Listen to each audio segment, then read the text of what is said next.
રાજસ્થાનના રણમાં આવેલું નાનકડું ગામ. ગામમાં એક ગરીબ પણ ઈમાનદાર વાણિયો રહેતો હતો. નામ હતું રતનલાલ વાણિયો. રતનલાલ ખૂબ મહેનતી હતો. સવારથી સાંજ સુધી દુકાન પર બેઠો રહેતો, પણ વેપાર ક્યારેય ચાલતો ન હતો. ઘરમાં ગરીબી, દેવું અને ચિંતા, બસ એ જ એની જિંદગી બની ગઈ હતી. તેની પત્ની વારંવાર કહેતી, સાંભળો છો, તમે આટલી મહેનત કરો છો પણ કાંઈ ફાયદો દેખાતો નથી. ભગવાન પર વિશ્વાસ રાખો, બધું જ સારું થઈ જશે. પણ રતનલાલ થોડો નિરાશ હતો. હું દરરોજ પ્રાર્થના કરું છું, પણ ભગવાન મારી સાંભળતા જ નથી. એક દિવસ ગામમાં વાત ફેલાઈ કે બાબા રામદેવ પીર રણમાંથી પસાર થઈ રહ્યા છે. ગામના બધા લોકો તેમના દર્શન કરવા દોડી ગયા. રતનલાલ પણ ગયો, પણ મનમાં શંકા હતી.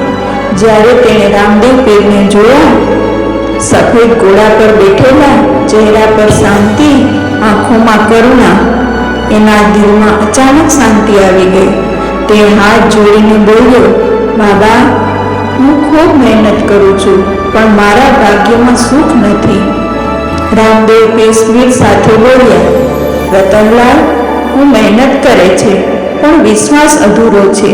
જ્યાં સુધી તું સંપૂર્ણ શ્રદ્ધાથી કામ નહીં કરે, ત્યાં સુધી ફળ નહીં મળે. રતનલાલ આશ્ચર્યમાં, બાબા, હું શું કરું? બાબા બોલ્યા, કાલે સવારથી તું તારી દુકાન ખોલજે અને જે પહેલો ગ્રાહક આવે તેને મફતમાં માલ આપજે. રતનલાલ ઘેર આવ્યો અને વિચારોમાં પડી ગયો. આ શું પરીક્ષા છે? મફતમાં માલ આપું તો હું તો બરબાદ થઈ જાઉં. પણ અંતે પત્નીએ કહ્યું, એકવાર વિશ્વાસ રાખીને તો જુઓ. સવાર થઈ. રતનલાલે દુકાન ખોલી. થોડા સમય પછી એક ગરીબ માણસ આવ્યો.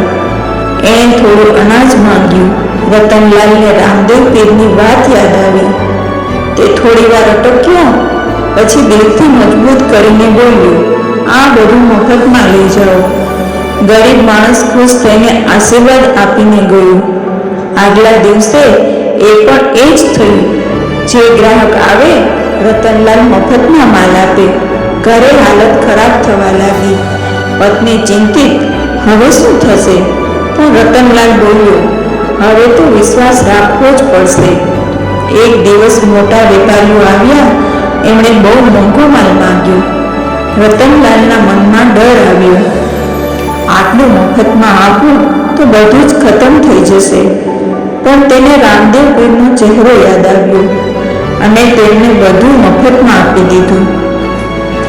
તે દિવસે સાંજે અચાનક એક રાજકીય માણસ આવ્યો અને બોલ્યો, મહારાજે તમારા જેવા ઈમાનદાર વેપારીની જરૂર છે.